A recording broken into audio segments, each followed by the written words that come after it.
اما بعد فاعوذ باللہ من الشیطان الرجیم بسم اللہ الرحمن الرحیم قل بفضل اللہ برحمتہ فبذلک فلیفرحوا صدق اللہ العلی العظیم وقال النبی صلی اللہ علیہ وسلم انما الاعمال بالنیات۔ محترم حضرات، میں سب سے پہلے اللہ تبارک و تعالیٰ کا شکر بجا لاتا ہوں کہ اس نے ہم کو ایمان جیسی عظیم نعمت سے سرفراز فرمایا، جس کے ذریعے سے ہم دنیا میں بھی اطمینان اور سکون کی زندگی گزار سکتے ہیں، اور آخرت میں کامیابی تو صرف اور صرف اسی سے ممکن ہے۔ اللہ کا فضل ہے کہ اس نے ہم کو اس کے اپنے پسندیدہ دین میں شمار فرمایا۔ درود و سلام ہو پیارے نبی حضرت محمد مصطفیٰ صلی اللہ علیہ وسلم پر۔ اللہ تعالیٰ نے آپ کے ذریعے سے اس دین کی تکمیل فرمائی اور قیامت تک کے آنے والے نسلوں کے لیے ہدایت کا سامان فرمایا۔ محترم حضرات، میں سب سے پہلے آپ کو عید الفطر کی مبارکباد پیش کرتا ہوں، کیونکہ یہ عید ہم اس خوشی میں منا رہے ہیں، جیسے کہ میں نے ابھی سورہ یونس کی جو آیت پڑھی ہے اس کا ترجمہ ہے کہ اے محمد صلی اللہ علیہ وسلم، کہہ دو اہل ایمان سے، مسلمانوں سے، کہ یہ اللہ کا فضل ہے، اس کی رحمت ہے، اس کی مہربانی ہے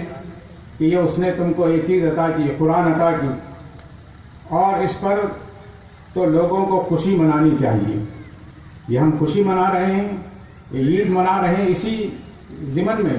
کہ اللہ تعالیٰ نے ہماری ہدایت کے لیے قرآن مجید کو نازل فرمایا، اور پھر قیامت تک کے لیے اللہ تعالیٰ نے اس کو محفوظ بھی فرمایا، اور پھر اس کی تعلیم کے ذریعے سے حضور اکرم صلی اللہ علیہ وسلم نے جو انقلاب برپا کیا 23 سال کے اندر، اب یہ اس کے بعد امت مسلمہ اس کی وارث ہے اس قرآن کی، تب یہ اس کی ذمہ داری ہے کہ قرآن کے پیغام کو عام کرے، لوگوں تک پہنچائے، اور پھر اس کو عام کرے، کیونکہ یہ ہدی للناس ہے، تمام انسانوں کی ہدایت کے لیے، صرف مسلمانوں کی کتاب نہیں ہے، یہ ہماری اپنی کتاب نہیں ہے، بلکہ تمام انسانیت کے لیے ہے۔ تو یہ پیغام تمام انسانیت کو پہنچانا اب یہ امت مسلمہ کی ذمہ داری ہے، کیونکہ اللہ تعالیٰ نے آپ کو منتخب کر لیا ہے، وہ جتباکم کہا ہے کہ اللہ تعالیٰ آپ کو خیر امت کہا ہے، شہداء علی الناس کہا ہے کہ آپ کو شہادت دینے والی امت، لوگوں کے درمیان میں اللہ کے اس پیغام کی شہادت دینے والی، اور آپ کو خیر امت کہا ہے۔ سب سے خیر کا کام یہ ہے کہ لوگوں تک بھلائی تک، نیکی کو پہنچائے اور برائیوں سے ان کو روکتے رہے، اور سب سے اونچا کام، سب سے بڑا کام، سب سے اونچا کام یہی ہے کہ کسی کو جہنم کی آگ سے بچایا جائے۔ نیکیاں تو بہت ہیں، خیر کے کام بہت ہیں، راستے کا پتھر بھی ہٹا دینا نیکی ہے، اور پھر راستے میں کسی کو راستہ بتا دینا، بھوکے کو کھانا کھلا دینا، یہ سب نیکیاں ہیں۔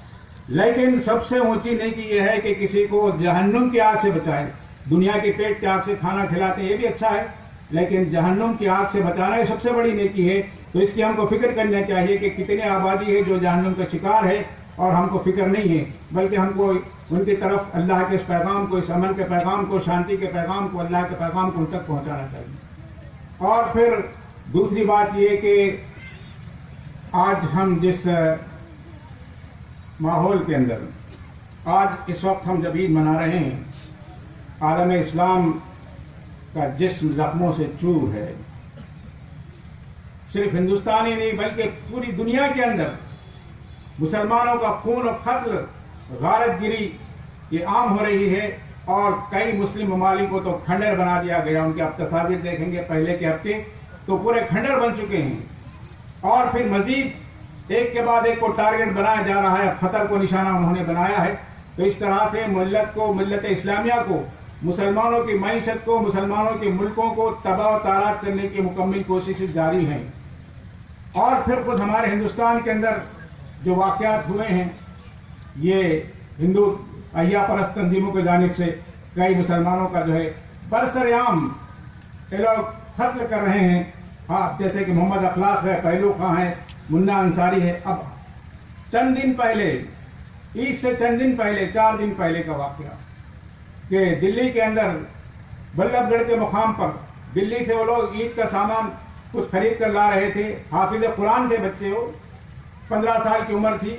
اور کرتا پاجامہ اور ٹوپی پہنے ہوئے تھے، اور پھر ایک پیسنجر ٹرین میں جس کے اندر پبلک کھچا کھچ بھری ہوئی، ایسا نہیں کہ لوگ نہیں ہے اس کے اندر، لوگ بھرے ہوئے ہیں، اور ایک سیٹ پہ بیٹھے ہوئے تھے، اور کچھ نوجوان اس میں چڑھے اور اس کو ان کے ساتھ ٹوپی کے ساتھ مذاق کرنے لگے، ٹوپی نکال کے پھینک دیا، تم لوگ گائے کا گوشت کھاتے ہیں، برا بھلا کہنے لگے اور مار پیٹ شروع کر دی۔ اور اس دوران میں ان کا اسٹیشن بھی آ گیا، بلب گڑھ آئے گا ان کا، اترنا چاہتے تھے، ان کو اترنے نہیں دیا گیا اور تھوڑی دور کے بعد ان کو چاقوں سے مارا گیا، جبکہ ڈبے کے پورے لوگ دیکھ رہے ہیں، یہ بھیڑ دیکھ رہی ہے، بھیڑ کے سامنے مسلمانوں کا قتل عام ہو رہا ہے، ایک جگہ نہیں، جبکہ ایک بھیڑ کا ماحول ایسا بن گیا ہے کہ کسی کو ختم ہوتا ہے تو دیکھ کے بھی خاموش بیٹھے، اس سے بدترین ماحول کیا ہو سکتا ہے ہندوستان کا؟ اور حکومت بے بس ہے یا پھر وہ انجان رہتی ہے کہ ایسے حالات کو بھی وہ نظر انداز کرے۔ تو ایسے حالات میں ہم کو خاص طور پر عالم اسلام کے لیے، ہندوستانی مسلمانوں کے لیے، ان کے جان و مال، عزت آبرو کی حفاظت کے لیے خاص طور پر ہم کو دعا کا اہتمام کرنا چاہیے، تاکہ حکومت کے رویے کے اندر تبدیلی آئے اور پھر اللہ تعالیٰ ان کو ان کے حصے میں ہدایت ہے تو ہدایت دے، ورنہ ان کو کافر کردار تک پہنچا دے۔ اور پھر جو دعا حضور اکرم صلی اللہ علیہ وسلم نے کرنے کو کہا ہے کہ امت مسلمہ کی حفاظت کے لیے اللہم احفظ لی اسلام والمسلمین، اللہم اعز الاسلام والمسلمین، اے اللہ اسلام اور مسلمانوں کی حفاظت فرما اور مسلمانوں کی عزت کی حفاظت فرما، یہ ہم کو دعائیں کرنا ہے۔ اور پھر خاص طور پر یہ کہ آپس میں اتحاد بہت ضروری ہے، ورنہ جیسے کہ مسلم ممالک تباہ ہو رہے ہیں وہ آپسی انتشار کی وجہ سے ہے، ایک دوسرے کو الگ کرنے سے، جیسے کہ مثال دی جاتی ہے کہ 3 لکڑیاں ایک جگہ جمع کی جائیں، توڑنے کو کہے تو نہیں توڑ سکتے، الگ الگ کر دو تو ٹوٹ جاتی ہیں۔ اور قرآن نے کیا پیارا انداز استعمال کیا ہے، وَأَطِیعُوا اللَّهَ وَرَسُولَهُ وَلَا تَنَازَعُوا وَتَفْشَلُوا وَتَذْهَبَ رِيحُكُمْ، اللہ اور اللہ کے رسول کی اطاعت کرو، آپس میں جھگڑو نہیں، ورنہ تمہارے اندر کمزوری پیدا ہو جائے گی اور تمہاری ہوا کھڑ جائے، تمہاری کمر کی ہڈی ٹوٹ جائے۔ آج یہ نہیں ہو رہا ہے، ہمارے آپس میں اختلافات نہیں ہیں، ملکوں کے درمیان میں اختلاف، آبادی کے اندر مختلف گروہوں میں اختلاف، ایک دوسرے کو برداشت کرنے کے تیار نہیں، تو ہماری ہوا کہاں رہے گی؟ کن کو زمانے اڑا دیے جائیں گے، آپ کی کوئی قدر و قیمت نہیں رہے گی۔ اتحاد آج کے وقت کی اہم ضرورت ہے، اور یہ پھر عید ہمیں پیغام دیتی ہے کہ ہم اتحاد کے ساتھ رہیں۔ اب یہ مجموعہ ہے جس کے اندر امیر بھی ہے، غریب بھی ہے، محلات میں رہنے، اونچے بلڈنگوں میں ایئر کنڈیشن میں رہنے والا بھی ہے، جھوپڑی میں رہنے والا بھی انسان ہے، کالا بھی ہے، گورا بھی ہے، محنت مزدور رکشہ چلانے والا بھی ہے، سب آج ہم یہاں پر جمع ہیں، کوئی بڑا اور چھوٹا نہیں ہے، اللہ کے نزدیک سب برابر ہیں۔ یہ ہمارے ایک اتحاد کی ایک علامت ہے۔ تو یہ کہ جیسا کہ علامہ اقبال فرماتے ہیں کہ کوئی بندہ رہا نہ کوئی بندہ نواز، یہ کہ ایک ہی صف میں کھڑے ہو گئے محمود و ایاز، نہ کوئی بندہ رہا نہ کوئی بندہ نواز، بندہ و صاحب محتاج و غنی ایک ہوئے، تیری سرکار میں پہنچے تو سب ایک ہوئے۔ سب ایک ہیں، لیکن اس کے باوجود بھی ہم اختلاف رکھتے ہیں، ایک دوسرے کو برداشت کرنے کے لیے تیار نہیں ہیں۔ تو یہ حالت اگر ایسی رہی تو اور بھی ہم برباد ہو جائیں گے، مٹ جائیں گے، اور پھر آپ کے اندر اتحاد پیدا نہیں ہوگا تو آپ کی آواز بھی نہیں پہنچے گی۔ دوسری بات یہ ہے کہ عید کا موقع پر ہم جب عید مناتے ہیں تو سب کے ساتھ گلے ملے خوشی کے ساتھ، اور خاص طور پر اپنے افراد خاندان کے ساتھ۔ اب ہوتا یہ ہے کہ ہمارے دلوں کے اندر ایک گھر کے اندر آپ کے پاس ایک لسٹ ہوتی ہے کہ کس سے ملنا ہے اور کس سے نہیں ملنا ہے، ان سے آپ کے ساتھ مخاصمت ہے، اس کے ساتھ آپ اس کو ملنا نہیں چاہتے، سالوں ہو گئے آپ کے رشتہ داروں سے نہیں ملتے، آپ کے ماموں سے پھوپھی سے نہیں ملتے، کیونکہ اختلافات ہیں، اور جب تک اختلافات رکھ کے آپ دعائیں کریں گے آپ کی دعائیں بھی قبول نہیں ہوتی۔ آج کا دن عید کا دن ہے، خوشی کا دن ہے، گلے ملانے کا دن ہے، اور پھر جب تک آپ اپنے جن لوگوں سے کٹے ہوئے ہیں، اور حضور اکرم صلی اللہ علیہ وسلم نے فرمایا تھا جو تم سے کٹے ان سے ملو، جو تمہیں محروم کرتا ہے اسے تم دو۔ تو یہ عید کا پیغام بھی ہے کہ ہم آج ان سے ملیں جن سے ہم دور ہوئے ہیں، جس سے ہمارے اختلافات ہیں، ان سے ملیں۔ اور حضور اکرم صلی اللہ علیہ وسلم یعنی حضرت ابو ہریرہ رضی اللہ تعالیٰ عنہ مدینہ منورہ میں درس حدیث دیا کرتے تھے، اور پھر ایک مرتبہ آپ نے درس تکمیل فرما کر فرمایا کہ میں اب دعا کرنا چاہتا ہوں، اگر اس مجمع کے اندر کوئی ایسا آدمی ہے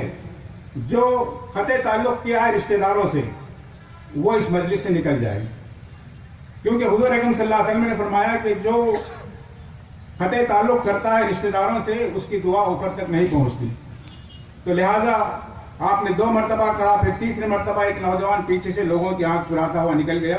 اور سیدھا اپنی سگی پھوپھی کے پاس پہنچا، اور پھوپھی کے جب نے دیکھا کہ 2 سال کے بعد میرا بھتیجا آیا ہے، تو اس نے کہا کہ 2 سال تک میں تمہیں ترستی رہی اور تم آئے نہیں، آج کیا بات ہے کہ تمہارے اندر یہ انقلاب آ گئے، تم یہاں پہنچ گئے؟ تو اس نے کہا کہ میں ابھی درس میں سنا ہوں کہ اس شخص کی دعا اللہ تعالیٰ تک نہیں پہنچتی جو قطع تعلق کر لیتا ہے، اور پھوپھی مجھے معاف کر دو، میں آئندہ سے تمہارے ساتھ کوئی غلط رویہ اختیار نہیں کروں گا، میرے دل کے اندر کوئی مخاطمت نہیں رہے گی، میں آتے رہوں گا، مجھے معاف کر دو۔ تو یہ جذبہ ہے، یہ عید کا پیغام ہے کہ آپ لوگوں کو گلے ملائیں، صرف اپنوں لیے نہیں بلکہ دوسروں کے گھر تک پہنچے جن تک آپ کے قطع تعلق ہیں، اور خاص طور پر ماں باپ کے تعلق سے۔ اور پھر حضور اکرم صلی اللہ علیہ وسلم نے جو حدیث جبرائیل ہے کہ ہلاکت برباد ہو جائے گا شخص جس نے اپنے ماں باپ کو پایا اپنی مغفرت کا سامان نہ کرے، اور جس نے رمضان کے مہینے کو پایا اور اس کے اپنے مغفرت کا سامان نہ کیا، تو یہ اس تعلق سے زیادہ آپ کو سوچنا چاہیے۔ اور پھر آج کا دن تو ہمارے لیے انعام کا دن ہے۔ ہم ایک مہینہ جو مزدوری کی، جیسے کبھی مولانا بتایا کہ آج مزدوری ملنے کا دن ہے۔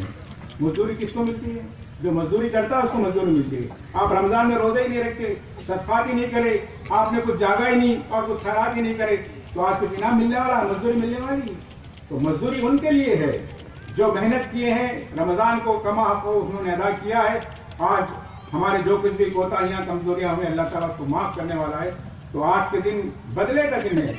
مزدوری پانے کا دن ہے۔ اللہ سے گڑ گڑا کے مانگو کہ اللہ تعالیٰ ہم بہت کچھ کمزور تھے، ناقص تھے، ہم سے مزدوری پوری نہیں ہو سکی، ہم تیرا حق ادا نہیں کر سکے، لیکن تو بڑا غفور الرحیم ہے، تو رحیم ہے، تو کریم ہے، تو بڑا معاف کرنے والا ہے، ہمارے غلطیوں کو نظر انداز کر کے آج ہماری بھرپور مغفرت فرما، اور ہماری تمام عالم اسلام کے اندر یعنی تو امن کا، محبت کا یعنی اس کو جلن عام فرما۔ میں آخر میں اللہ تعالیٰ سے دعا کرتا ہوں کہ اللہ تعالیٰ جو ملک کے حالات فرقہ واریت کے جا رہے ہیں، اللہ اس کو اکثر بدل دے اور مسلمانوں کے اندر اتحاد اتفاق پیدا فرما۔ رب اغفر وارحم وانت خیر الراحمین۔ سبحان ربک رب العزۃ عما یصفون وسلام علی المرسلین والحمد للہ۔ جزاک اللہ خیر۔ جو احباب عیدگاہ کی طرف آ رہے ہیں ان سے میں گزارش کروں گا کہ اپنے قدم کو تیز کریں، نماز کا وقت ہو چکا ہے، کچھ ہی دیر میں نماز شروع ہو جائے گی۔ اس سے پہلے